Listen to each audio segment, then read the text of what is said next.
system, right? 31 pairs of nerves attached to the spinal cord. Why do you think we're going through this in the beginning? Yeah, foundation, rehash, just to kind of, prime the pump for what we're talking about. The other thing is we're going to talk about patients that come in with certain disease or nervous tissue pathology. Remember, I said in the beginning, understanding where's the lesion or what's going on. So a perfect one we'll get to probably a little bit later on is shingles, right? So shingles likes to hijack some nervous tissue, lives dorsal root ganglia, hangs out there, varicella, and then when you get sick or immune system gets low and you're stressed out, right? NTC deployments, you guys are going to see a ton of this. You're not going to think you are. People are going to come in here and be like, I got this burning rash, dermatonal rash. And you're going to be like, aha, it's shingles. That has an affinity for nervous tissue. So that's a good example of that. All right, but you'll learn later that if it crosses midline and it's both sides, it's probably a lower propensity that it's going to be shingles. So dermatones, sensory dermatones, you guys memorize any of these? What about T4, 10, C3? I just want to see you guys do that to your necks. Like here, right? So yeah, quick reference. My recommendation, it kind of goes sequentially and makes sense, right? Depending on the area that it exits. But if you guys are having a hard time or you're like, I just don't memorize this, just get this when you get to your duty station or your practicing PA and hang it up. Hang it up next to your desk, hang it up next to your office or whatever, your computer.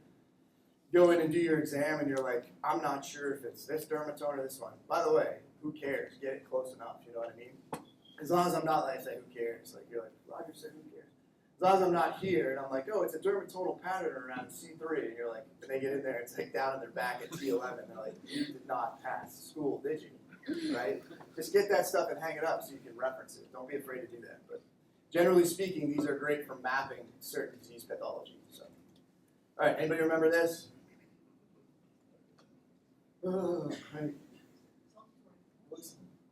What did you say? Nice, nice. I thought that was my computer talking to me. I'm like, all right. Here we go. So we're just going to talk about, and again, we're just going over how nerves talk to each other. So axon dendrite, we do know that, right? So nerve fibers composing of axon dendrite. Dendrite, little tree axon, right, propagates impulses to another neuron. So degree of how fast it propagates, what do you think that relates to, or what is dependent on? Myelination, the size, the length,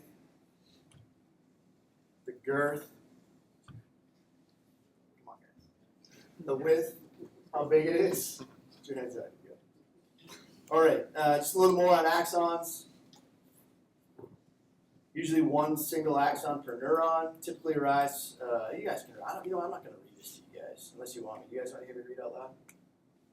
I heard you guys love that. Just trying to just go up here and just read to y'all.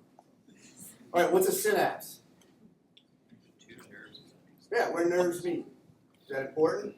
It's important to understand this because some of this pathology can hijack the way they talk to each other. So you can hijack the nerve itself. We can demyelinate some of the Schwann cells, or we can hijack where they propagate nerve responses. Do we remember any of that? How does that happen? Are there chemicals important to that, or any type of electrolytes? Acetylcholinesterase is a good one. Good. What else? Anything else? Calcium, sodium, any of that stuff, norepi, all that good stuff, right? So, and you guys, we'll talk about that in a second, how that relates to your actual practice when you guys get out there, because I'm sure if you haven't, well, you guys all did dental lab, right? Did you guys do dental lab yet? Like, wait, who am I, where am I? That was last semester. So what were you guys using for blocks? What was that doing? Thank you. Good. How was that, by the way? I missed that day for you guys. Great. Was it fun? Anybody get a bad steak? Don't be scared. I have some great stories. Like, yeah, injecting up into the mental area, into the nose and nasal cavity. The person's like, am I supposed to be smelling this and dripping down my nose? I'm like, shh, it's okay. I know where it is. I know what I'm doing. All right. This is the event of a chemical synapse. So again, we're going to fly through this because this is understanding some of the pathology we talk about later. You got to rehash how these nerves talk to each other. Okay, so it looks pretty complex, but we can see we already talked about. You guys told me synaptic bulb, the cleft. Someone mentioned calcium. Someone mentioned sodium. All that's in there. Neurotransmitters, acetylcholine. I didn't write it for you, but someone said it. Well played. So nerve pulse arrives, synaptic end, right? Depolarization, you guys remember dipole, repole? Okay? Calcium plays a huge part of this. So when you guys are looking at certain disease pathologies of nervous tissue, calcium is going to be an important one that we kind of take a look at as well. So we can see some of those clinical signs manifest on physical exam. What is hypercalcium? What is too much calcium going to look like? Do you guys remember physical exam wise? What about too little calcium? Yeah, right. So we have like fasciculations, atrophy, stuff like that. Good. Molecules cross over. This is how they talk. You guys get this? We're not going to spend time on this. All right, clinical correlation. Lidocaine and marcaine. You guys just told me that. Sodium channel blockers. You guys, if you haven't used this outside of the dental lab, you guys are going to, what other applications could we use lidocaine and marcaine for? Suturing. What else? Digital blocks. Someone said that. Digital blocks with or without epinephrine. Depends on what it's for. Controversial subject. So when I went through here, they said never epi with end organ, so finger, toes, penis, nose, yeah. And then I get to derm, and I thought I was hot shit, and I said that, and the derm guy was like apoplectic. He's like, no, that's bullshit. Like, it's on and off so quick. Like, how long do you need to use to experience necrosis? Like, when you put a tourniquet on, how long does that take to get a necrotic lip? I'm like, I don't know, 4 or 5 hours. He's like, this stuff's on and off in like 20 minutes. And I'm like, you know what? Respect, sir. You got that MD. I'm not using it, right? So, literature's out there. You guys practice how you want. But a little bit of epi won't kill somebody. But if it does, it's your license, so be careful. And listen to what derm tells you. If he's saying something different, defer to derm. I typically, if I have a digital block, I don't block people's penises. That's oddly strange. All my medics were there when we were out in NCC. We were doing digital blocks. They're like, sir, can we practice these? Absolutely, 100%. Let's put it in your kit bag. They were like, can we block our penises? And I'm like, why would we want to do that? Can we block our nipples? I'm like, why would we want to do that? To pierce my nipple? I'm like, dude, we're not doing that. This is NCC. Let's stay focused, right? I can't follow them around, though. Did they do it? I don't know. I'm not looking at that stuff. These are my medics, man. Like, all right, guys, nipple inspection. Like, we're not doing it. That's how you get fired. But it's a great tool to have for digital blocks, for dental blocks. You can do nerve blocks if you. I would recommend that you use an ultrasound. But like, I had a FemPop block on my leg when they did my surgery. That was pretty awesome. So they did a femoral block and then a popliteal block. I think my leg fell for the next day. Like, it wasn't mine. I was like, I feel great. I'm just going to drag this thing around, right? And then it wears off like 12 to 24 hours later. How does it feel? Oh, shit. I'm like, there's a mouse chewing on my leg. Like, why does it hurt so much? Those nerve endings, it's like fire. Difference between lidocaine and marcaine? I should probably. Duration. So onset, duration, right? Can you mix them? Sure. Right? So lidocaine, quick on, quick off. Marcaine, a little bit later, lasts a little bit longer. You can do a 50-50 mix if you want both. Just takes a little bit of time to set it up, but why not? So dental blocks are great. You guys learn those. I use them all the time. Odontalgia, anybody ever need a root canal in here? I don't want to dime anybody out. Super popular out in my meth addicts, right? So my meth folks come in and they're like, my teeth hurt. And I'm like, you don't have no teeth, right? It's like a little piece here and a little piece there. What do they want? Dilaudid. Yeah, I'm like, there's a shortage. We don't have any IV. I'll take PO. I'm like, no, you won't, right? So, and I'm okay. I'll treat pain. I'll give them a Norco. I'll give them some Toradol. But I'll also offer them a dental block. And usually the dental block is the one they're like, man, this feels great. And I'm like, it's temporary. You need to get to a dentist and pull that tooth. So don't be afraid to use that stuff. You guys have it. All right, axons. We already talked about the myelin sheath, right? Helps with nerve conduction based on how myelinated it is or demyelinated, right? We'll talk about disease processes that start to kind of rip and break some of that down, specifically MS. So, propagation, right? Voltage gated channels only present at the node of Aranvier. Remember that one? Yeah. Did you just say that a second ago? No, you said ligament traits. My bad. So increases, right? So this helps increase the propagation of that nerve response. And then Guillain-Barré, which somebody mentioned in the beginning, is actually demyelination or breaking down of that. So if these myelinated sheaths help propagate nerve speed and Guillain-Barré breaks that down, how are we going to see our patient? Slow, right? So we're breaking down the nerve myelination, it's going to slow down that response. And remember that when we get to Guillain-Barré, because you're like, what the hell is happening with this? It's a demyelinative process, okay? All right, synapses, neurotransmitters we talked about previously can be excitatory, inhibitory. GABA is a what? Inhibitor. GABA is an inhibitor. So I increase GABA and I create inhibition, right? Hence, drinking alcohol increases GABA. What is the action of me if I drink a lot of alcohol? You don't know me, man. I can take on the world. No, you get depressed. Alcohol is a depressant, right? Same thing for your benzodiazepine. Okay, and that's your major inhibitory neurotransmitter of the brain. So remember that one, circle it if you guys, we'll review it later too. Glycine is inhibitor of the spinal cord, and glutamate excitatory one. So I told you guys a couple days ago, usually if they're the major something, those are easy, like 2 points in the paint, right? Those are easy questions. All right, 3 main goals. We talked about this. Where's the lesion? Identify the cause and determine the treatment. That's our job. So key questions. This is an extrapolated slide from the very first intro we had. So what systems are involved? What's the distribution of weakness? What's the nature of the sensory involvement? Is it a temporal evolution? Days, weeks, months? Like how is this disease pathology progressing? Any hereditary neuropathies, apples and trees we talked about, so making sure we get a good family history.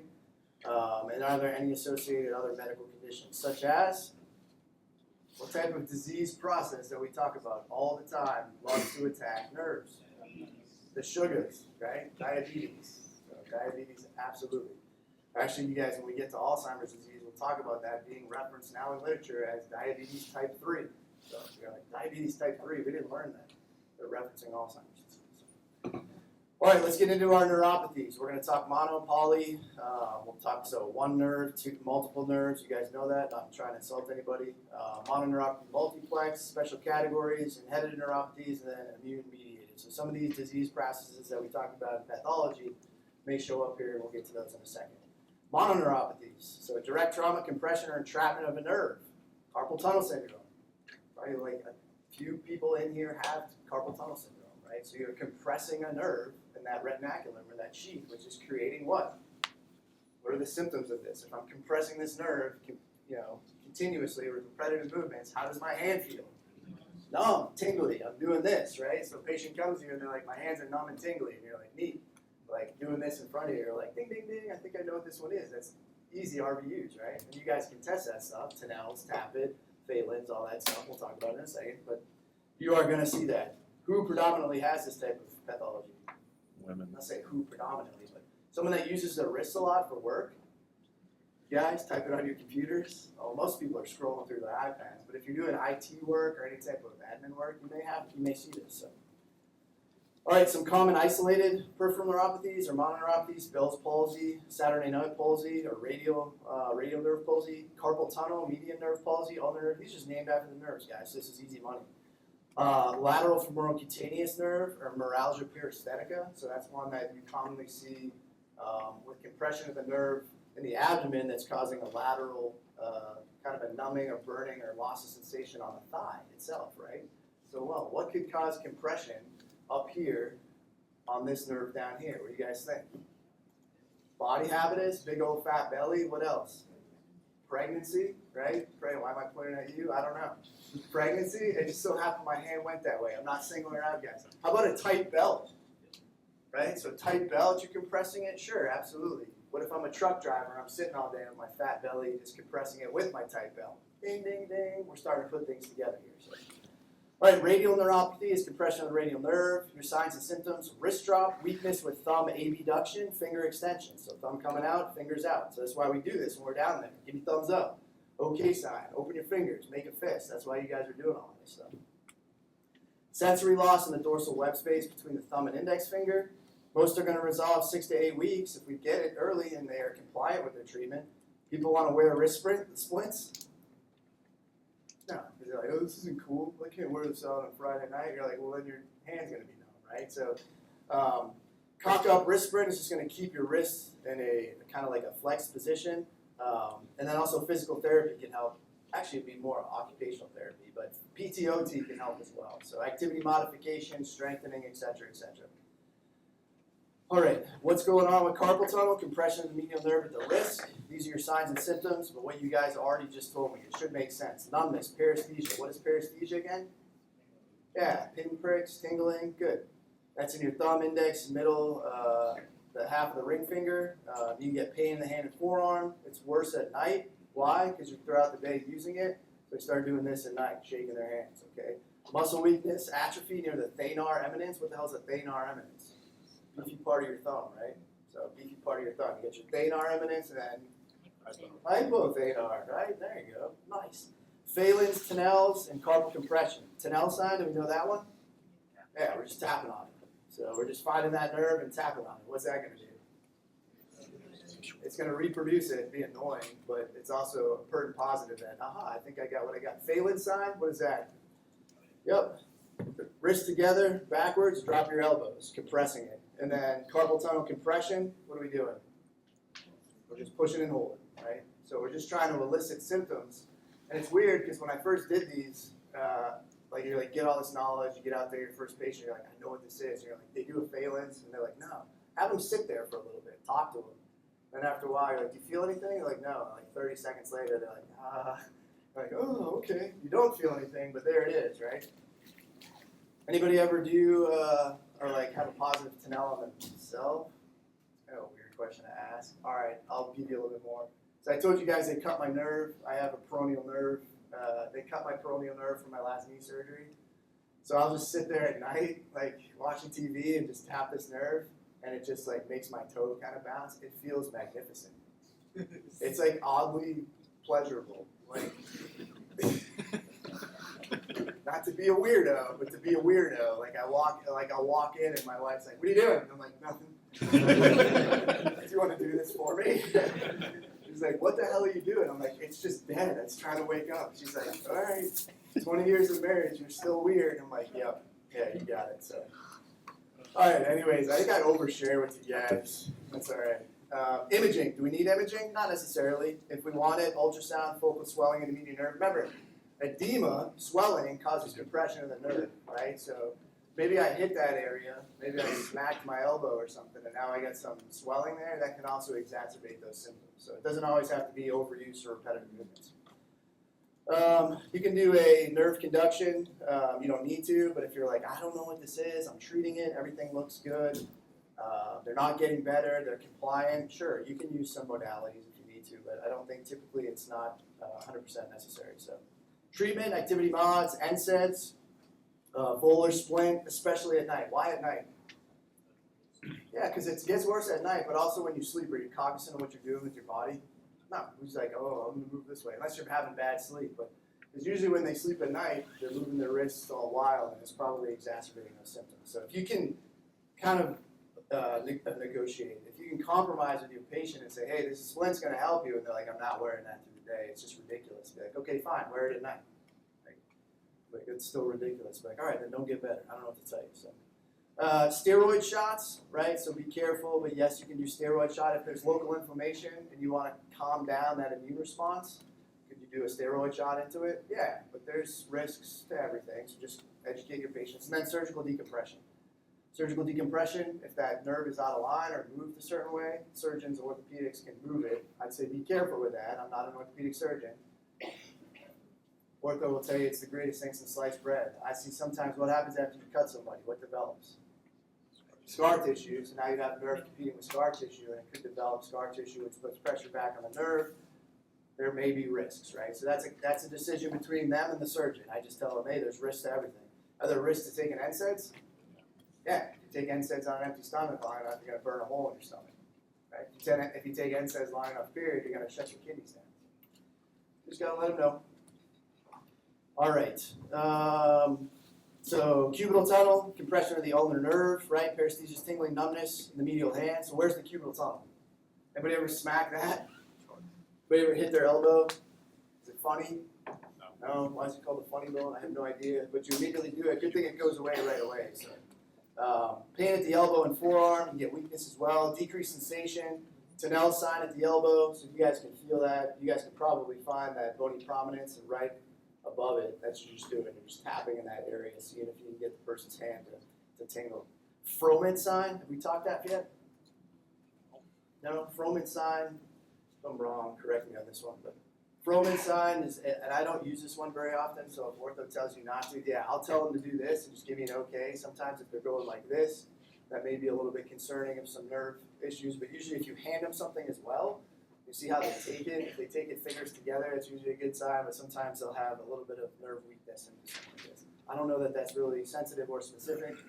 The best I've ever seen it is you hand them a piece of paper and you say, we're going to play tug of war. You watch how their thumbs go, and if their thumbs are kind of like coming together, like they're like really cold or have a mitten. If you ever try to grab something where your hands are really cold and your thumb just doesn't want to like work separately, that's a positive Frohman sign where that thumb kind of goes over. Yeah. So would you mind standing up? And then Oh, sorry. Yeah, well, you want to tug of war with some paper? I'm kidding. Yeah. So like with a thumb for you. Yeah. So what you want to see is that person's thumbs go over an inch like that. But if it's a positive Frohman sign, they're going to grab it like it's a mitt. It's going to fold over and they're going to grab it in the middle part of their thumb. So like almost like external rotation. Yeah, the thumb's going to externally rotate out. And they're just going to kind of like almost their hands in a mitt is what I think of. And you'll dominate. Like, you should be able to rip that sucker. Like, 1-0 you. It's not using the nerve, so they're compensating by pinching down with the thumb. Not consciously, it just does it. I don't know, like, it's one of those neat ones. Like, I don't typically think about how I grab paper, and they probably won't either, but it'll look different, so good. Treatment, kind of same thing, activity mods, elbow pads. Good luck with wrist pads, better luck with elbow pads. Have you seen anybody walking around MedSU with elbow pads on recently? Be brave, right? So this will help, but again, we're limiting, so this repetitive movement is causing that inflammation of that nerve. So what other things could you be doing that's causing that? Anybody like the bench press here, over the head activity, stuff like that. Every dude's like, yeah, bench press, yeah, man.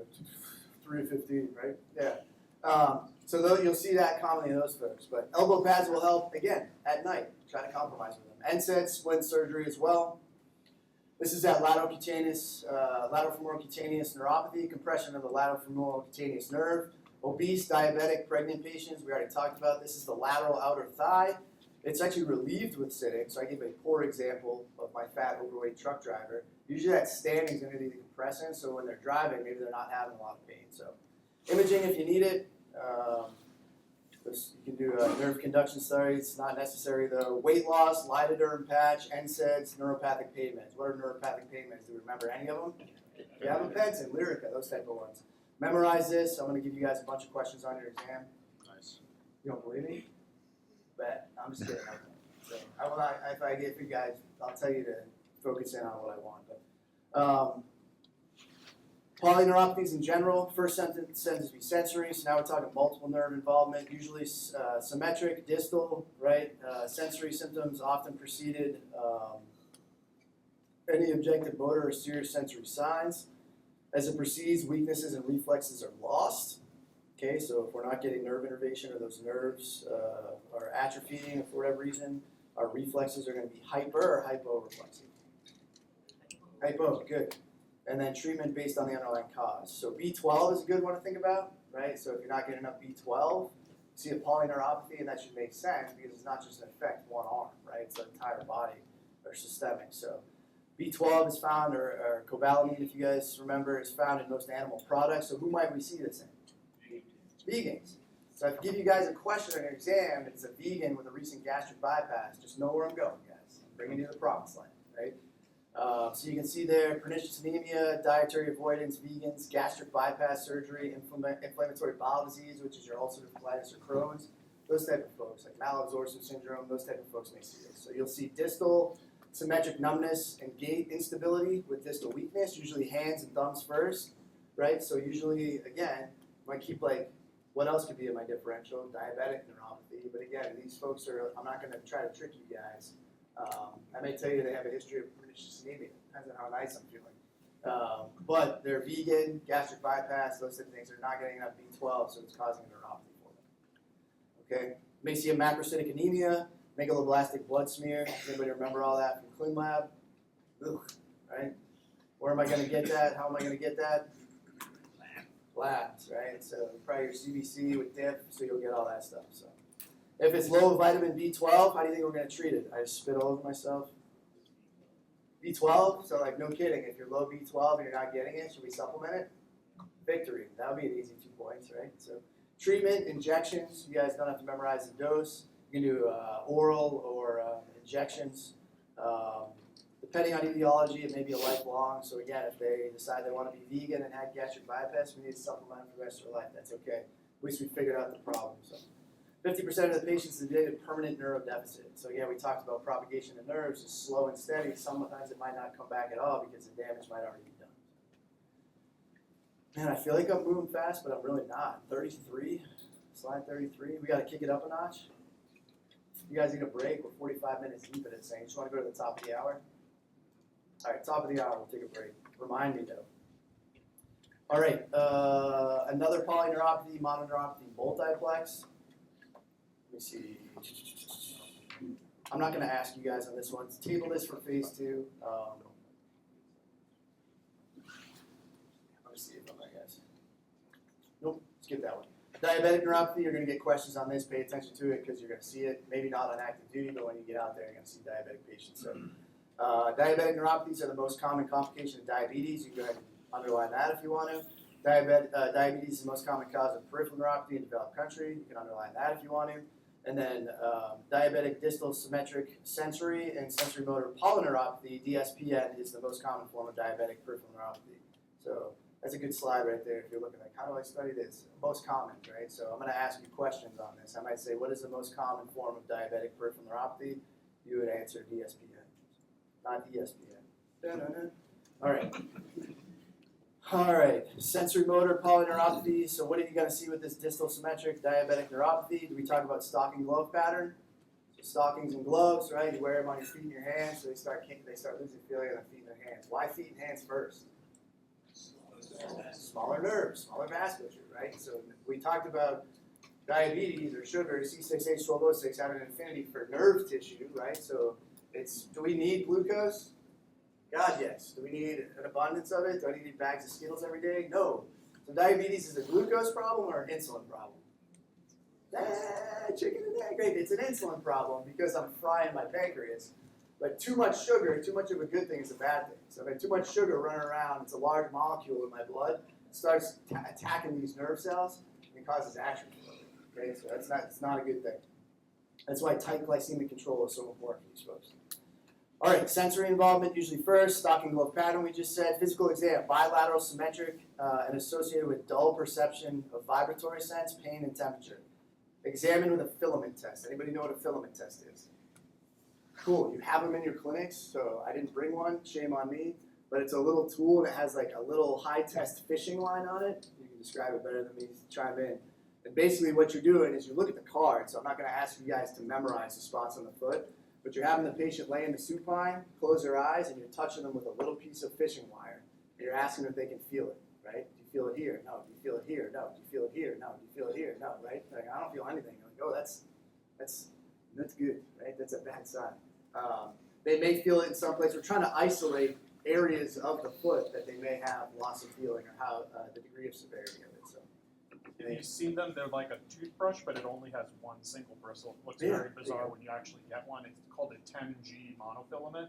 It has 10 grams worth of pressure before it breaks. So it's like a very light touch, but it's very highly calibrated. So you can compare to patients and say, all right, patient to himself and say, you've done better, and I can't feel that your neuropathy is getting worse. It allows you to objectify it. Yep, that's why it's taking over. Yep. Boy's wicked smart.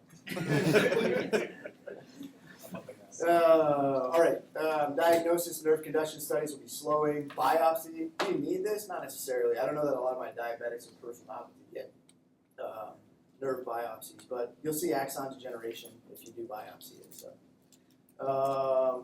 you can also get some autonomic neuropathies, so you'll get some vasomotor disturbances, so orthostatic hypotension, you get sweating disturbances, exercise intolerance, and dizziness. So again, these all kind of sound like they're going to attack our diabetic patients, right? So maybe not the sweating stuff, but they sweat a lot, they're intolerant to exercise, they're dizzy, they get hypoglycemic, maybe because their calibrated meds are off. Gastroparesis, common in your diabetics, so slowing of the GI transit. And did you guys learn about your GLP-1s? What do those meds do? They slow it even more. So you think these folks come in all the time with belly pains? Absolutely.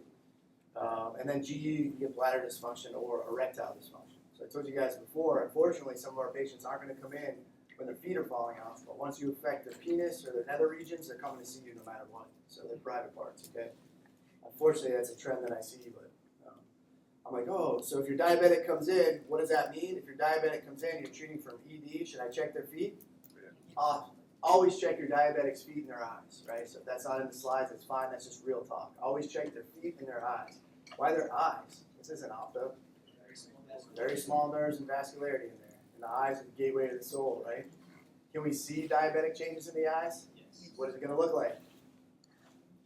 Cotton spots? Yeah, right? So, yeah. AV nicking, usually hypertension would coincides with diabetes, but you might see some cotton wool spots, okay? Good. Number one, tight glycemic control, underline exclamation point. So that would be a question that comes up on my test all the time. Pain control, yep, TCAs, gabapentin, SSRIs, SNRIs, and then capsaicin cream. What is capsaicin cream? Anybody know? Dangerous? Why is it dangerous? Don't get on your hands. Yeah, I forget cayenne pepper and something else. Somebody will have to fact check me. But 8%. yeah, so it elicits like a burning sensation. Topical use on the skin. Please, please, please, please tell your patients not to put it where? In their eyes or their genital region, right? So I had an itchy butt and I scratched my butt and now it's on fire. And you're like, congrats, you just got some capsaicin cream. That's gonna happen. Like I had it all the time in my 11 Bravos, previous 11 Bravos, no shade, I love them, greatest people in the world. Like, my groin is burning. I'm like, oh, STI, right? And they're like, oh, I put Icy Hot all over it. And I masturbated with it. And I'm like, what's wrong with you? What is wrong with you? But grace in the world. Love them. So, if I'm going to go meds, I'll ask you guys, this is a list from up to date. Let me see if I want to say anything else. TCAs, what are some TCAs? You guys remember any? Amitriptyline, Elavil, nortriptyline, right? So, what did you guys talk about those patients? Depression, chronic pain type thing. So, okay. Not first line? Is that what you said? Yeah. Typically, you don't see them used. Chronic pain, you might see Elavil used a lot. Headaches, Elavil. But you can use it for diabetic peripheral neuropathy. All right, HIV. Again, why are we talking about HIV? It's a virus. And we talked about this in the beginning. For 15 minutes, I droned on and on about neutropia and how viruses love neurotropia, how they like nervous tissue. So approximately 20% of HIV-infected patients will develop a neuropathy, either from the disease itself or from meds we give them. Number one, viral infection, cytomegalovirus. Okay, so that's a common one we might see, and you may get some neuropathy with that. So when might I want to consider, well, obviously if your patient comes in and they're HIV positive and they tell you that, and they have a neuropathy, you win. You're like, ding, ding, ding, I took this class, I remember this. But what if the patient comes in and they have a neuropathy and we don't know they have HIV? What are some telltale signs that we could look for? Other immunocompromised signs. Late stage, play the game. Thrush, good. So candida overgrowth, right? You're probably going to get blood work on them and you're going to see some drop in their immune response. So anyways, it's like I hate playing guess what you're thinking. It's not that fun. I know. So know that it comes in HIV. Lyme's disease, we talked about Lyme disease. What's the pathognomonic sign for that? You guys remember? Bullseye rash, right? You guys already tested that one yet? Oh, okay. Try to make it like relevant. But so this is your spirochete, Borrelia burgdorferi, right? So where does Lyme disease like to hang out geographically? Wicked smack. Our neck of the woods. Rhode Island. Yeah, Rhode Island, exactly. Yep. So the culprit is the deer tick. You guys know this. Associated neuropathy, right? Developed. This is late. This is a late finding. So if we're looking for that to be our sign for Lyme disease, we missed their history. We missed dermatological evaluation. We missed myalgias. We missed a whole lot of other stuff. So this is either second or third stage, which is late. Biopsy. How do we treat? Doxy. It's on there. Did you get a question on that? Doxy. You're probably. I don't remember. It was yesterday. Another one we talked about. I mentioned earlier. So varicella or zoster. That's that classic shingles rash that I told you. Unfortunately, I can't take this lady and spin her, but you'll see that it stops midline. It doesn't cross the umbilicus, the midline, or the back. So it's very pathognomonic, right? So you guys will hear a million times, like, dewdrops on rose petals. I don't know how that looks like dewdrops on rose petals. I don't look at dewdrops on rose petals very often. I can probably hallucinate, but it looks like a vesicular rash on an erythematous base that travels along a dermatome. Is that fair? I'll never give you a question that says dewdrops on rose petals. You're like, please do. It'd be the easiest one ever. So, all right, this is a peripheral neuropathy. This is a reactivation of herpes, right? So, anybody have chickenpox? As a kid, chickenpox parties. Like, the longer I do this class, most people are like, we're vaccinated, you're just old. I'm like, damn it. It used to be that if somebody in the neighborhood got chickenpox, everybody would go to their house. Why? Because it's more convenient. So we'd all sit together and be like, make sure Jimmy licks his face, like cough in his face, nice and good. You're like, thanks, Mom. So you can plan it, right, around your life because it was so contagious that everybody was pretty much going to get it eventually. So you get that dermatodal zoster, 66%, so 2/3 of patients will get that. That rash also, is that a painful rash? Yeah, it feels like, apparently, like lightning. I had chickenpox. I can only hope that I get this and experience it one day. So just counting down. You get weakness in the muscles on the corresponding dermatome, a little bit less postherpetic neuralgia or nerve pain, and then treatment is available, absolutely. We'll talk about that in a second. So the goal, promote rapid healing, lessen the severity. So this thing, so per the literature, within 72 hours of clinical symptoms, we want to go with our antivirals. After, shows that it's less effective. However, you choose, man. You're going to be the one stroking the script for it.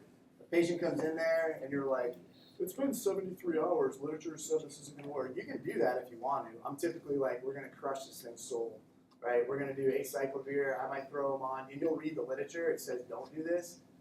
I go against the grain, right? So maybe some prednisone and maybe some gabapentin too. Will opioid medication work for this pain? Yes. It will, but it's not the right choice, so don't do it. Yeah, so will it shut off their kappa and mu receptors? Temporarily, but you're not doing anything for them. All that happens is they're like, dude, that Norco is great. Like, can you give me some more? For what? They're still at my toe. And you're like, no. I usually hit them with the 3-step shuffle, right? I don't know how you do. Same? Yeah. Gabapentin, prednisone, acyclovir. Yeah. I like to hit them hard because it's a painful one. So leprosy, this is another one I think you guys talked about. Acid-fast bacilli, so mycobacterium leprae. Is this one coming back? Maybe? I don't know. So it was interesting enough when I started taking this class, I did some cursory reading, and we used to have leper colonies in the U.S. Anybody know that? Anybody want to guess what state?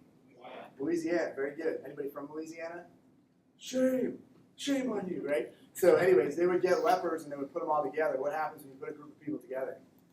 They reproduce, right? So then they start having more and more folks with leprosy. So anyways, we don't see this a lot in the U.S. However, you can see there, Southeast Asia, Africa, and South America, you may see it, so focus on it. Anybody see Braveheart in here?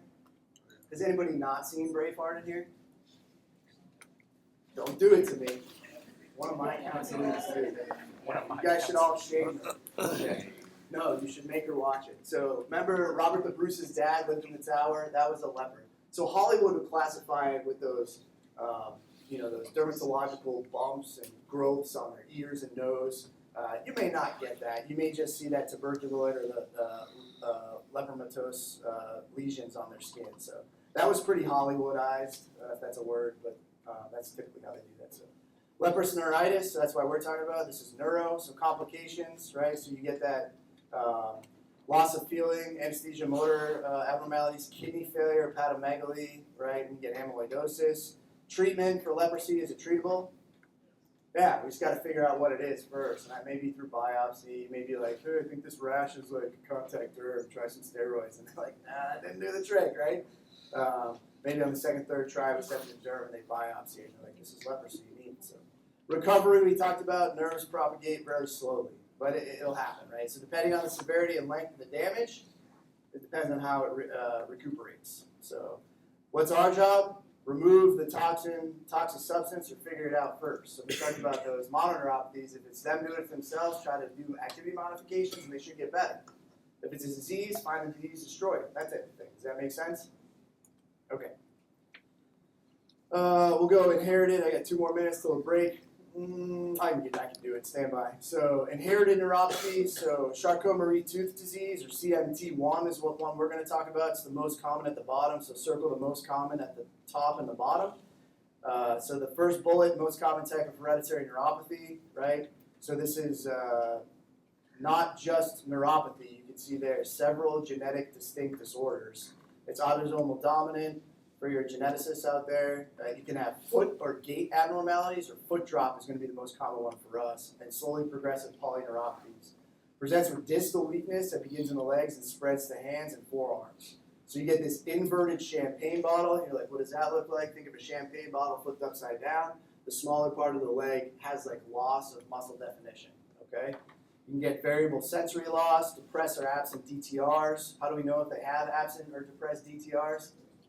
We do that, right? So we do that. So you're like, why am I doing this to my patient? If they're coming in with neuropathies, we need to check their DTRs. So absolutely good. CMT1 is the most common by far. CMT2 is there, but less common. So you guys ever need to look that up for phase 2. If someone asks you, what is the most common inherited neuropathy, you guys can bust out with CMT1. They'll be like, nice. So treatment, we can't prevent the onset of progression. We kind of treat the symptoms. So PTOT referral, an ankle orthotic, or an ankle foot orthotic, for that foot drop. And then in late stages, surgical intervention. Sometimes they can do surgery for it. So, all right, 9 o'clock. I promise to be a man of my word. Take a break and come back and finish the Wasn't that sexy?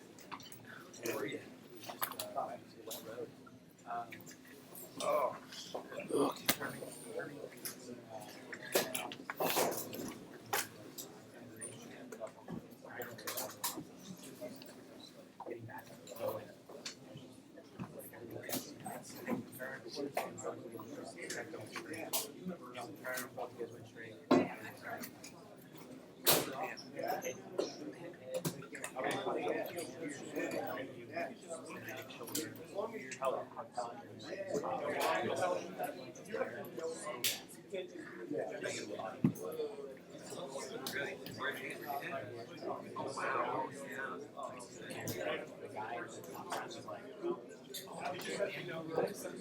Yeah, I think so. Okay, cool. I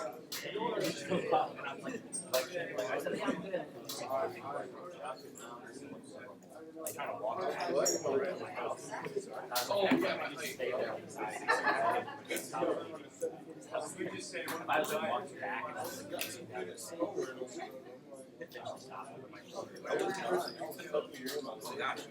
You got an obvious. No. Yeah, I have to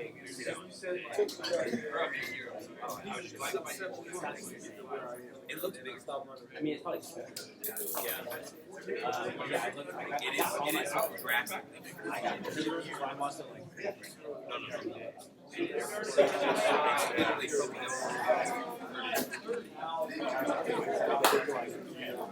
it's not like, you know, like immediately when I, this is like 10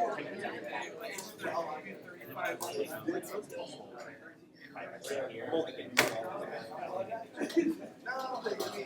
I haven't seen yeah, I definitely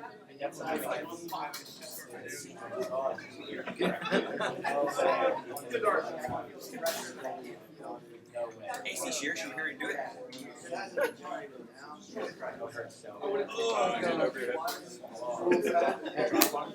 The drop contest, like, I was like thinking that the shit is it's like, why? Oh, yeah. Was it AC?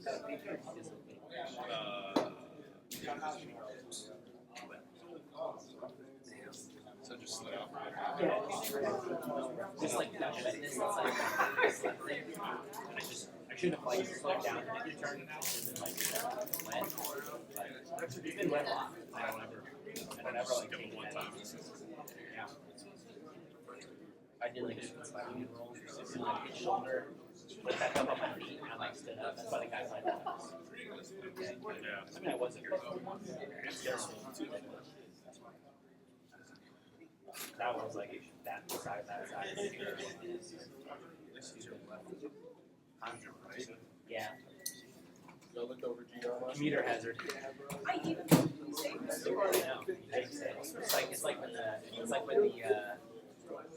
It's like when the broadcaster like pulls out a stat. This person hasn't done this in his entire career. His next shot. Yeah, he hasn't missed a field goal in 68 kicks. Yeah, yeah.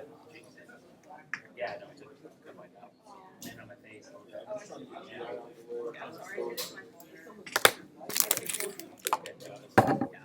I need someone to respond to this. Should like woken up. No, I just like it's just the roads are wet. Just taking a turn with wheels. Just yeah. I don't know. I walked. Take it into the shop.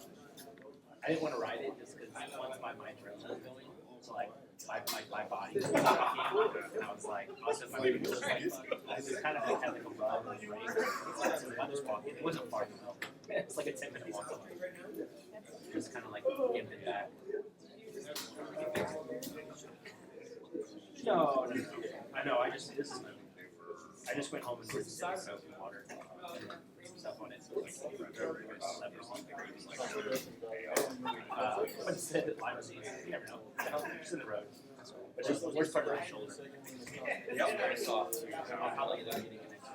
Hey, what the hell? Okay. Just my pride. Just my pride. No. Just my pride. I live though. Yeah. Government computer still works. That was important. That was my backpack. It's a very hard call with me.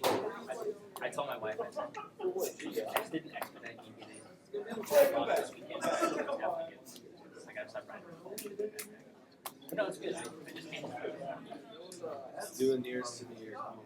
Dude, I was telling like all those stupid AC ones that we do that you're like, oh, I wouldn't be able to do the drop bar. Like, there's no way. Lift my hand up, it was just slapping against my skin. There's no way I would engage my muscles. I can do this. I can do this. Do you want to be here for a GR review? What? I'm just gonna go to check on earnings, right? Yeah. I know we have to fight the war. I'm pretty sure we should travel. So they're trying to show how powerful the U.S. is. That's all it is. It's not cheating. So just abdominal exam. Yeah. I took some. I'm medicated. Yeah. It's taken in. Yeah. Does he have X-ray eyes? Do you have X-ray eyes? I'm gonna take a look at my AC joint. Grade 1 separation. It probably is separated. I also have like really prominent AC joints. So it's kind of hard to tell. It's like he says. You can tell just by looking at. Okay, let me try to relax my shoulders. This one is high. This one is abnormally higher. But like you said, it could be the swelling. But if there's massive swelling right on the Yeah. No, it's pretty good shoulder contact. My hand didn't do much. One ball is fully 32 is rough. I'm following like Yeah. Like you're stuck on the bike, like you're not going anywhere. Luckily I just let it happen. Luckily, like I hit the ground and my feet rolled over me, and I like landed back on my feet and stood up. And the guy at the stop sign was like, "You good, bro?" And I was like, "I think so." He was like, "Cool." Just the wet turn. Like I don't ever stop at stop signs. Like, there's no cars. Like on a bike. So like exactly. That's what I'm saying. And I just took the turn. And as I walk, if I can't stabilize my pelvis, then what ends up happening is that for the weight bearing, Just mostly my pride. I was just like, this was so good. Just because it's like right on that low and it just like was dripping blood. And I was like, I just like sitting right sidewalk, like, I need this to stop before I can walk. Because I wasn't gonna be like the guy, like walking home, you know, like up down my face. should have come in here with Yeah, I should have first. Yeah, Sat down, that's the thing. I haven't been able to Just drive blood all over here. that'd have been a longer walk. I was closer to home. That's why I walked home. What a great reaction. Yeah, if I like walked in. Oh no. I really feel like this. I like all the grass and like I just had to like just cut it out. My daughter was watching. Feels great. Love it. I know. I'm gonna get an extra.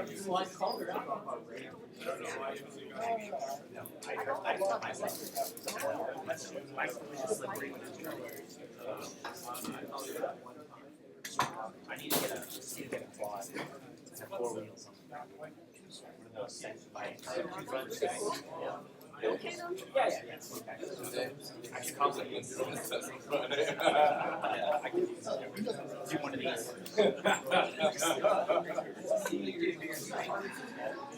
Yep. I haven't been doing that yet. I think those are Too advanced. Slow down. Slow down there, kid. And then I forgot my water. Ah! I'm gonna have to go down and grab one. Hot water. Okay, let me make sure that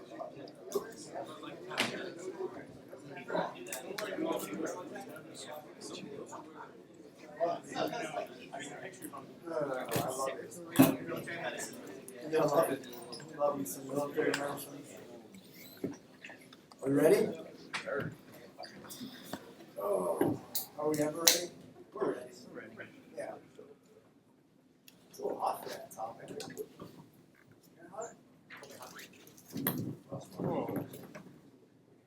Okay. Teach you how to do the Chanel test on my foot. You might have a problem. Just kidding. All right, what were we talking about? Neuropathies? CMT, right? So CMT 1 or 2 most common? 1. Okay, good. And then inverted champagne bottle we talked about, atrophy of that lower leg. Interesting, Major McMahon was telling me that, I don't know, you want to tell it? You can, man. I'm talking. So this was one of the diseases I learned in school. It's probably the same exact slide I had 9 years ago. I'm like, I wouldn't know how to pick a patient out if I ever had this. And I studied through their pants, and like my Instagram reel was just full of diseases and people faking diseases and other things. A woman with CMT showed up and said it was like you have CMT if, and she just did a series of things. And it was like helped to like see someone that actually had it and understand like what their experiences were as a patient. But universally, people with CMT have difficulty walking on grass because of that foot drop, because of that neuropathy. The idea of like touching grass is like extremely painful for them, and they can't pick up their foot enough to get away from that. And I was like, that's a weird disease that you can't walk on grass. But it kind of stuck with me. And if you ever have a disease where you're like, I have no reference for this, I had no idea what a patient would even look like with this. Look them up. They're all on YouTube, and they all have like, here's my life experience. Like that's a whole like thing that people do now. Yeah. There's a Tourette's girl. I watch her. What's her name? I forget. What's that? Yeah. Wind it up. Just Cropolalia. Yeah, wind it up. Wind it up. Yeah. We'll talk about Tourette's and Cropolalia a little bit later. The profanity stuff is rowdy. I think they had her on like Dr. Phil or somebody had her on too. Yeah, anyways, I digress. All right, so let's get back into our neuropathies. So this one is extremely rare, so we'll just kind of touch on it, but hereditary sensory and autonomic neuropathy. So if it's sensory and autonomic, what do you think we're going to have? sensory. Perfect, my man. So distal sensory issues, pain, temperature, burning, aching, lancinating pain. That's one of those buzzwords we had earlier. I'm not going to ask you this. It's not pathognomonic for this, and this is extremely rare. But that autonomic feature, what type of function does our autonomic nervous system do to regulate? Yeah, so like inert functions, bladder function, glandular function. So that's a late finding though, so we're probably not going to see that. But bladder dysfunction, reduced sweating in the feet. What? Okay. But if someone's coming in and has like bladder incontinence, something that may be considered a differential. So otherwise, completely rare or completely. I've not seen that one. So Remsen's disease. This is an autosomal recessive one, so early infancy to early adulthood. You guys can see, I've asked a question on this a few times. I'm not teaching you guys at the test, but a classic tetrad's like kind of hard not to ask a question. So peripheral neuropathy, retinitis pigmentosa, what is that? Do we know? Degeneration of the retina, is that what you said? Is that what you said? Yeah. So hyperpigmentation of the retina, but essentially your retina starts atrophying, you slip into blindness, essentially, what they say. So Cerebellar ataxia, so they have difficulty balancing, and then elevated CSF protein concentration. So that's really what I want you guys to take away from this. Avoid phthalic acid and then plasmapheresis to wash it out. Interesting fact about RP, I think it's interesting. So we talk about retinitis pigmentosa being autosomal recessive. Anybody know anybody with RP? You do? Who? Why didn't we talk about this? You're my counselee. Yeah. Awesome. I mean, not awesome that she has it, but awesome that she's doing it. So I have on my mom's side 13, 6 of my uncles have RP. So all 6 of them inherited RP. I dodged that bullet. I zigged. Okay. Usually mama passes it down to the boys, but I didn't get it, so I was tested early. But anyways, digress. Guillain-Barré. So most common, but you guys will get a couple questions on these, so pay attention. So most common variant is acute inflammatory demyelinating polyradicular neuropathy. So polyneuropathy, 1 to 3 weeks following an illness, 70%, usually respiratory or GI, and usually associated, just underline that, Campylobacter jejuni-enteritis. So if I give you guys a question that's coming up with neuropathy, and I tell you a couple weeks ago they had Campylobacter, this is where we're going. We're bringing you there, okay? 2 points in the paint all day long. So immunologic demyelination of the peripheral nerves, likely autoimmune, so you get those antibodies probably fighting Campylobacter, they crush its soul, then they're spinning around not knowing what to do, so they just attack you. So you're welcome. Most common main complaint, variable weakness, usually in the legs, so this is that ascending paralysis, right? So ascending paralysis, maximal by 2 weeks, 50%, 1 month, 90%. It can be rapidly evolving, DTRs. So if we have ascending paralysis, are they going to be present or gone? It says areflexia, so they're gone, right? So they're out. May progress to include muscles of respiration or swallowing. Is that a problem? How does that person look? Yeah, obtunded, so you guys will get to emergency medicine later, but ABCs, that's innovation ICU all day long, right? So anything, if they have rapid ascending Guillain-Barré, I told you guys the lady I had, the heavyweight lady, 400-pounder that they saw was rapidly ascending Guillain-Barré. No? Oh, we're going. Yeah. Chris, you gotta stay on task. All right, anyways, I had a 400-pounder that came in attended. She was in a nursing home. She's a very big lady. I'm not picking on her. Comes in, vitals are stable. She's just sitting there staring at the ceiling. Won't respond to me, won't answer me, won't move, but her vitals are pristine. I'm talking like 120, 80, respirs 15, 99 room air, no temp or anything like that. So what do? We shotgun blast her, alter mental status. I get nothing back. Rainbow Labs, pristine. Couldn't have written better if it was one of you guys. CT head, normal, right? LP, so I LP'd her, which was probably the most comical LP. They're not comical in the sense that you're doing them, but I couldn't find anything wrong with this lady, and everything looked great. Urine was clean, drug screen was clean, everything. I was getting nowhere. And then I'm like, interesting, I don't know what's wrong with this lady. Like, we know we're going to LP to rule out something else, but you would know meningitis, encephalitis would have other signs to me. So I talked to my attending, I was like, I have no idea what's wrong with this lady. She's like, what do you mean you have no idea? I'm like, sternal rubbed her. I'm like pinching the crap out of her nail beds, like trying to get her to say ow. Nothing. Stoic, just laying there. Dead set. Not moving. Quitting. She's like, all right, yeah, do an LP. See what you get. So I go in there, prep for an LP, put this lady in the left lateral recumbent position. Before I do that, everybody's out of the room. It's just me and her. And I'm like, man, you need to wake up. You need to wake up. Like, please wake up for the love of God. Do you see this needle? Do you see this needle? Do you see this needle? Nothing. She's just staring. Not laughing. I'm trying to make her laugh, essentially. I'm going to stick this in your back. This whole thing. Not just a little bit. It's going all the way in. Nothing. Nothing. Don't get a single move for it, right? So do the LP. Doesn't move. Doesn't say ow. Don't see a spike in her blood pressure. Don't see a spike in her pulse. I'm like, what the hell is wrong with this lady? So my attending's like, call NEURO. NEURO comes down. NEURO's like, did you do DTRs? I'm like, of course I did. They're like, how did I? I'm like, she don't move, man. I'm not getting anything. It's like she's dead but alive. And they're like, there's no diagnosis for that, right? Those are DTRs, DRE, reflexes. They're all there. Everything's fine. She's like, the neurologist is like, I think this is rapidly sending Guillain-Barré.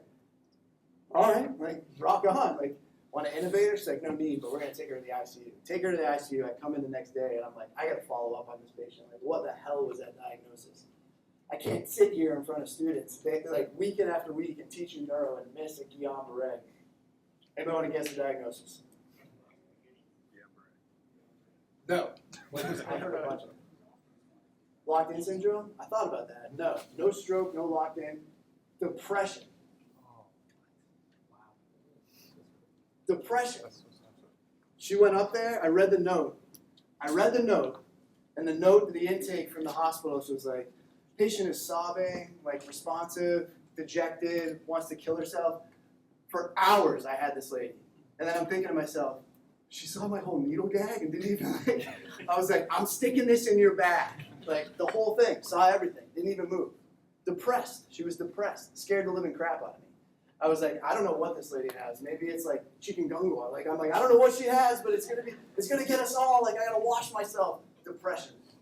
So depression's out there. Consider it your differential.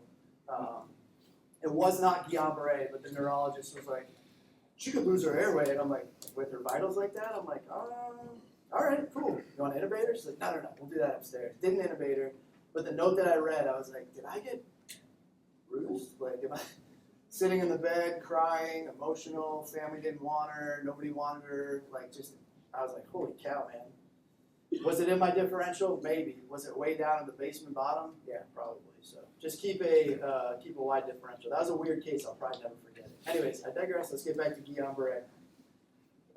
So no reflexes, respiration. That's bad, right? So we need to control their airway if we need to do that as well. So you can get autonomic dysfunction, loss of vasomotor control, tachy, dysrhythmias, hypotension, pulmonary dysfunction, loss of sphincter control, sweating. And then labile BP, or your BP can be up and down. So again, that autonomic function or autonomic regulation that we just talked about like 2 seconds ago. So, it can be afebrile, no other systemic symptoms, right? So you could have all this, or they could be like my lady, and just chilling, just standing there, like almost locked in syndrome.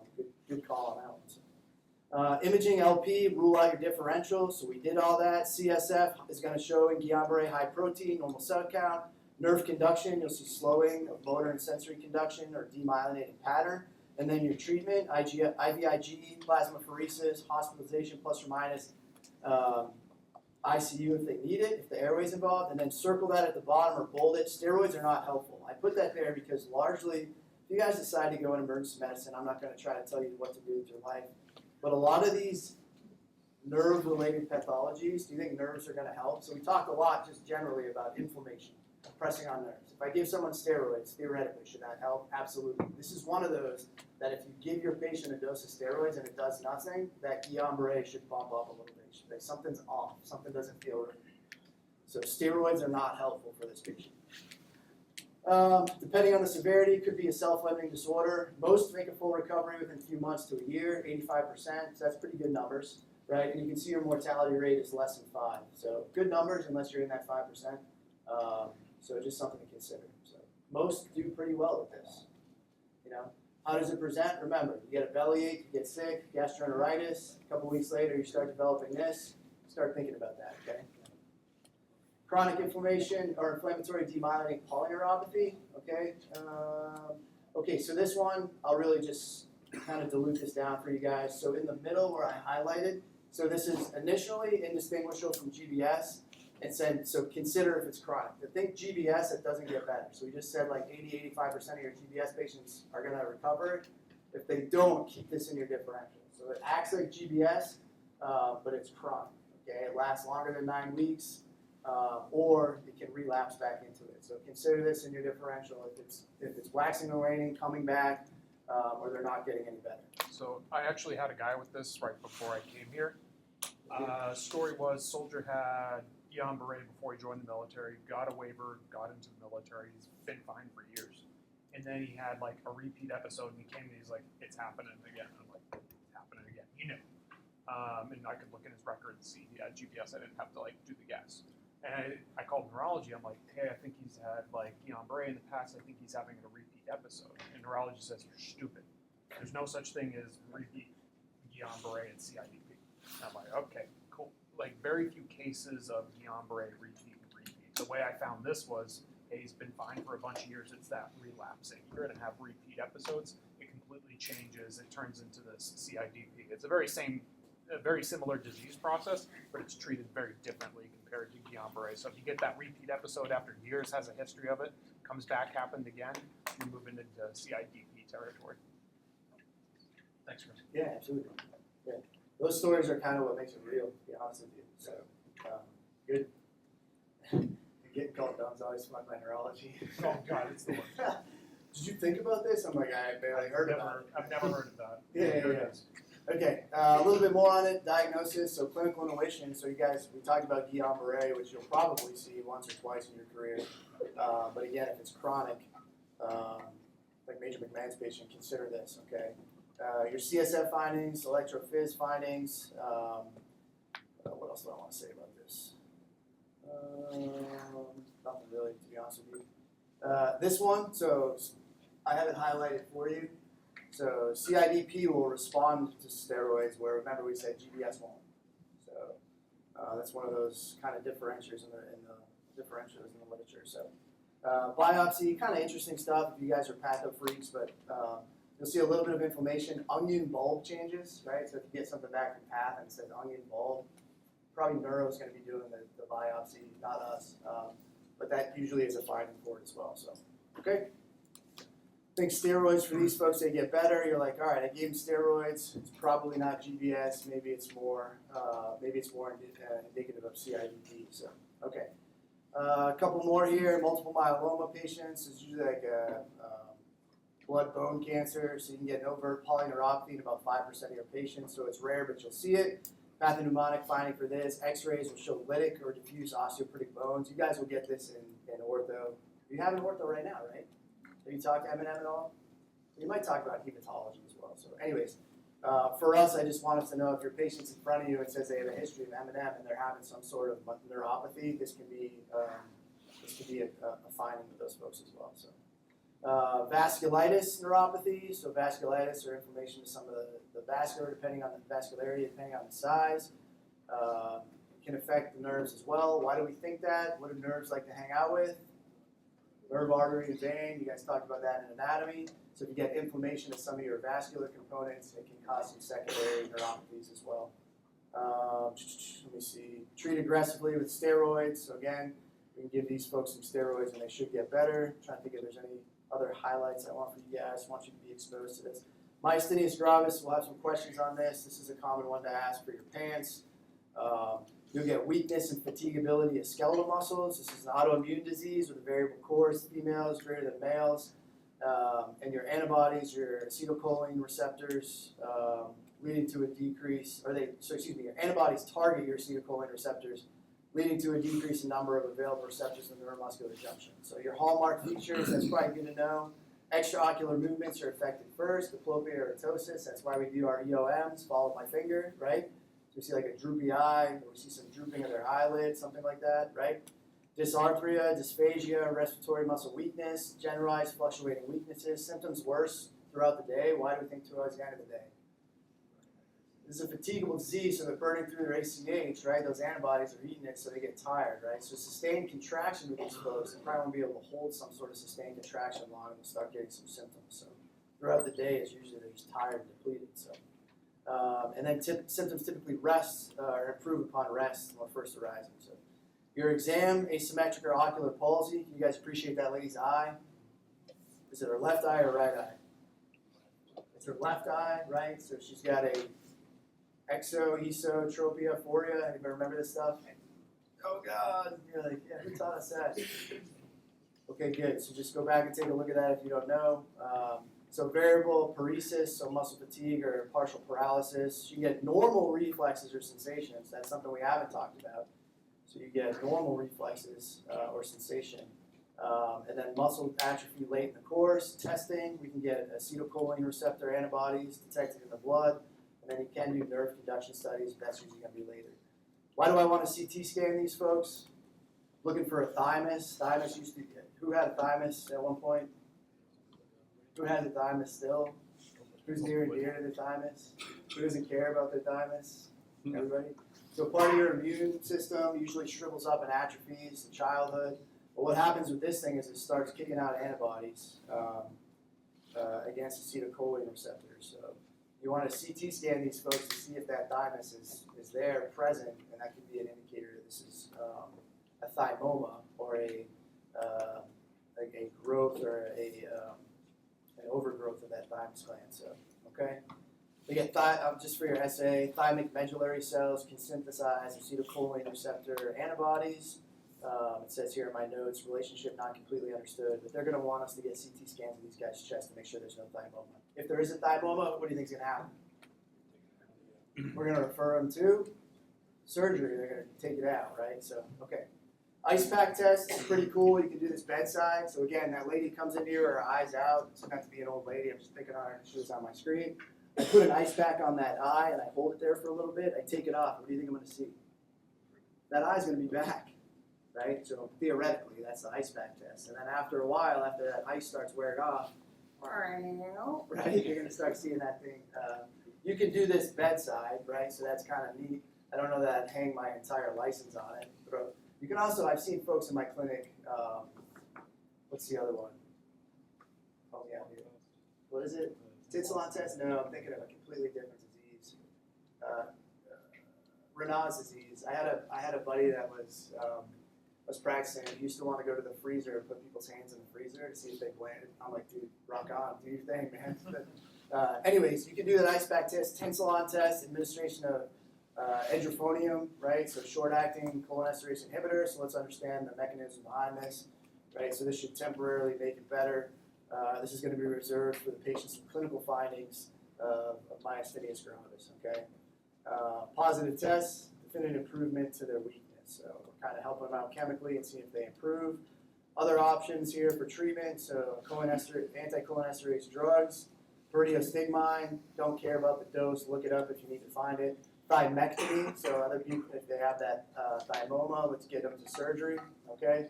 Corticosteroids, so if it's autoimmune, let's suppress it a little bit. That can help a burst and taper, and then plasmapheresis to wash some of those antibodies out. So multifactorial treatment. But, so out of these, what can I really want you guys to focus on? Some of the meds, right? So proteostigmine, steroids, you definitely want to get them depending on, really if you're family med or emergency med or anywhere. You guys will be probably prescribing a lot of prednisone, to be honest with you. That's just a guess.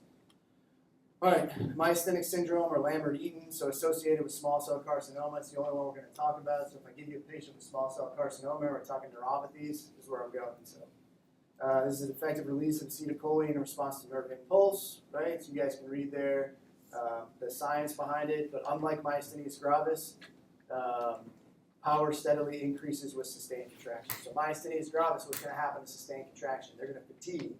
Okay, with this one, they're going to improve a little bit. So, okay, you get your nerve conduction studies or your muscle studies. Muscle response to stimulation of the motor nerve increases remarkably after exercise. Treatment: steroids.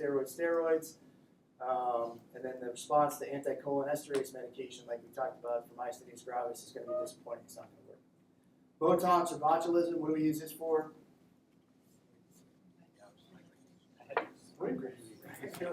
Headaches, absolutely. So migraine headaches, it's FDA approved for migraine headaches. Anybody have the pleasure of having that done to them? Perfect. Can you get credentialed to do it? Should you get credentialed to do it?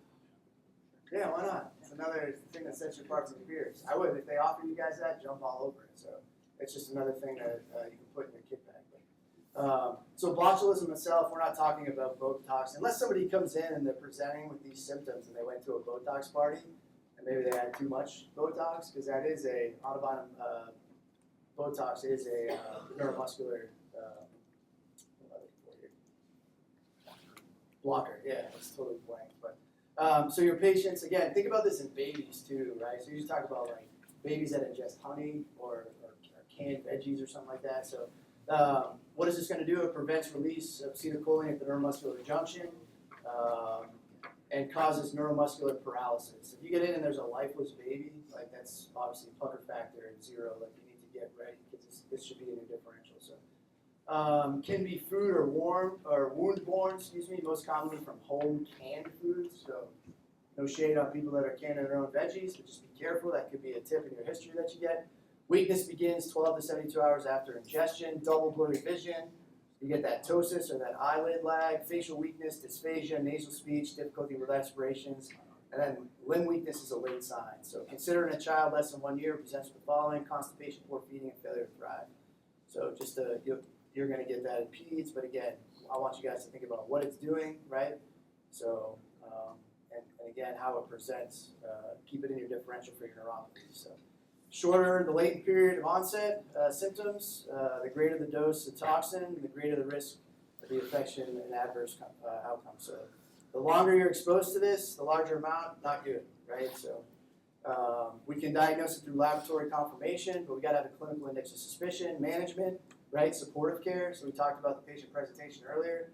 If they're not protecting their airway, let's do that for them. ABCs, that type of thing. Need to be hospitalized, probably in the ICU. There is botulism, antitoxin. Not going to remember. You don't have to memorize doses. Just look it up. There's botulism, immunoglobulin as well. And then avoid aminoglycosides and neuromuscular junction blocking medications. Okay. So next slide, circle that middle one because we may be prescribing these. Gentamicin, streptomycin, this baby comes into you and they're lifeless, right? You're concerned about botulism. Let's not give them these medications. So something to take away from it. Not that you should be giving those anyways, but just something to consider. Because these two medications can kind of mimic findings like this. So large doses of these medications can cause symptoms similar to botulism. Most common offending agents, gent and strep. Right, prevents the release of acetylcholine from the nerve endings, which is going to present like botulinum toxin poisoning. Okay, so just remember that moving forward. So contraindicated in patients with myasthenia gravis or Lambert-Eaton syndrome. Okay, because that worsens their neuromuscular weakness. So we're basically throwing gasoline on the fire for them. So, all right, tetanus, Clostridium tetani. Think lockjaw, right? Toxin exposure from contaminated wounds, cuts outside, rusty nails, those type of things. Are you guys all up to date on your tetanus shots? Yeah, why? See MedPros, right? Probably got a hate note from somebody saying you need to come and get it. But good. So usually in the ER, we're gonna be pretty liberal or judicious with these type of boosters because people usually don't know if they're up to date or not. You guys are different because you have to, so, or you should be. I don't know. Maybe you're ducking for a second. I have no idea. All right. How does this present? Toxins bind irreversibly to receptors in the spine and the brainstem, blocking the release of GABA. So if we don't have any inhibition, what are we going to look like? Constantly excited, right? Like me, walking around. I'm always excited. No. So muscular excitement, which we're going to see increased muscle tone, spasms, rigidity. So this person's going to be, remember, so locked jaw, right? Think locked jaw. Somebody's like walking around like this. That's a late finding for this, right? But usually that's kind of something that you'll see in a question or something. Fatality, it's pretty high. We said 5% for something else. 60%, oof, we're getting up there. So incubates about 5 days to 12 weeks, right? So you get this trismus or lockjaw, dysphagia, laryngeal spasms, so potentially life-threatening. So facial muscle contortions or this rhizus sardonicus. So if somebody's sitting in front of you and they're doing this, and making crazy faces, and they're not making fun of you or just being a smartass, like you better be scared. And I'll tell you, if they're see that picture at the bottom. So if they have ophthalmos, or they're doing a back bend, this is not good. So this person has no inhibition or no GABA. They're overly excited, right? So I don't know. If you see a patient like that, let me know. Reach back to me. Find me on Global and take some pictures because I haven't seen that quite yet. So. Painful muscle spasms, rigidity. So what do you think we're going to treat this with? Benzos, right? So initially, I'm probably going to give them a bunch of benzos. So treatments, you can give them a tetanus immunoglobulin, right? So they're going to get that as well. Not to say anything about benzos, but you're going to give them benzos, trust me. So general measures, clean debridement of the wound. So get rid of, obviously, when you go to an ER, you're treating wounds, you're going to copiously irrigate it, right? The solution for pollution is dilution, right? So you're going to do that as well. Tetanus booster, hospitalization, ICU, if you have any pulmonary or cardiac involvement. Metronidazole, right? So metro is going to be the drug for this one. Heavy sedation with benzos, there it is, I was looking for it. So for muscle spasms. So I would say that's going to be probably more, which one happens first? I hate those questions. This probably happen at the same time, right? So hey, they're doing a back bend and they're making weird faces, but I need to get them flagyl first before I give them a benzo. Probably not. You're probably going to do ABCs, manage their airway, give them some judicious Ativan IV or something like that. Try to get them stopped doing a back bend. So, Mortality, we already talked about, it's kind of high. Nerve agents a little bit. Why are we talking nerve agents? Because we're in the military. Think you get tested on the pants on this one? Probably not. So, but just what do some of these nerve agents do? So cholinesterase inhibition, acetylcholine doesn't get destroyed. Excess acetylcholine causes overstimulation and organ overstimulation. So what do these people look like? Come into your aid station. What? Cowbells? Dumbbells. Okay. Dumbbells. I was like, cowbell? Too much cowbell? Yeah, so they may have organ overstimulation, dysfunction, salivation, lacrimation, defecation, urination. Does that sound familiar? Any of this stuff? Okay. Nerve agent pretreatment, so proteostigmide, so this is approved early, so we can hide or give a reserve of acetylcholinesterase. If we're worried about nerve agents, some of you guys consider, probably talk to your S2 or your Intel folks and your command before we just start dosing folks up with this. But if there's a high propensity or a high risk of a nerve agent, we may want to consider doing some of this. So that's why it relates to us as medical folks. Nerve agent treatments, emergency measures, supportive measures, meds. So your atropine and your 2-PAM chloride or pyrrolidinoxine, right? So your canas or your Acadas, right? So I took that CBRN course in Dietrich. They basically told me, I'm like, how do you know when enough's enough? And then I just keep sticking them until they stop acting weird. I'm like, that's okay. It's oddly interesting. But, pyrrolidoxine, right? So protects acetylcholinesterase from degradation, irreversibly binding with the nerve agent. So this is your 2-PAM chloride. You guys will see these out. Maybe you're carrying them. If you're soldiers or sailors or airmen or Marines or whoever have a mission, you may want to consider providing some of this. One of the things I've noticed in all my deployments is what happens typically with these medications. They're missing, but usually we lock them up. Like, and we bring them all this stuff over from CONUS. We go to our theater wherever we're operating. This is for your, it's strictly conventional is all I can talk about. Is I see we lock up all our atropine, we lock up all our benzodiazepines because they potentially have a high abuse potential and we don't use them. So again, doesn't mean you have to be giving these out to everybody, but just consider if there's a higher threat and know that you have it out there in the force. All right, real quick, I was asked to add this. I'm not going to test you on it. Fibromyalgia. So I was asked maybe a couple semesters ago to put this in here. Anybody hear of fibromyalgia? Okay, it's becoming more and more prevalent. Kind of fits more into like rheumatology than neurology, but we're going to bring it up. It's muscle pain characterized by widespread pain, tenderness, and stiffness of muscles and associated connective tissue structures, accompanied by fatigue, headache, and sleep disturbances. You can see the prevalence, the age, right? Risk factors. Not going to test you on it, I just want to know it's out there. So 18 tender points for diagnosis of fibromyalgia. So again, I don't know. You diagnose fibromyalgia? I stay away from it. I think they've been changing the diagnostic criteria. It's like the 18 points is very, I think you have to have like 6 of it, or it's like a number of that you have to have pain a lot. A lot of people just fit it. So yeah, I don't typically diagnose this or ever have. I've had clinical index of suspicion and send them to Rube and they just send them back and say fibromyalgia. Now you're kind of stuck with it. But I prefer diagnosis to room, especially if it's active duty, because that has a significant impact on people's careers. I agree 100%. So treatment, physiotherapy, exercise, acupuncture, massage, OT, PT, meds, TCAs, pregabalin, gabapentin, tramadol. I think that's why it fits into us as some of your neuropathic medication. And then psychotherapy can help as well. So, all right, break for 10. We're still going, aren't we? Actually, before you guys go, we'll watch these quick videos. I think I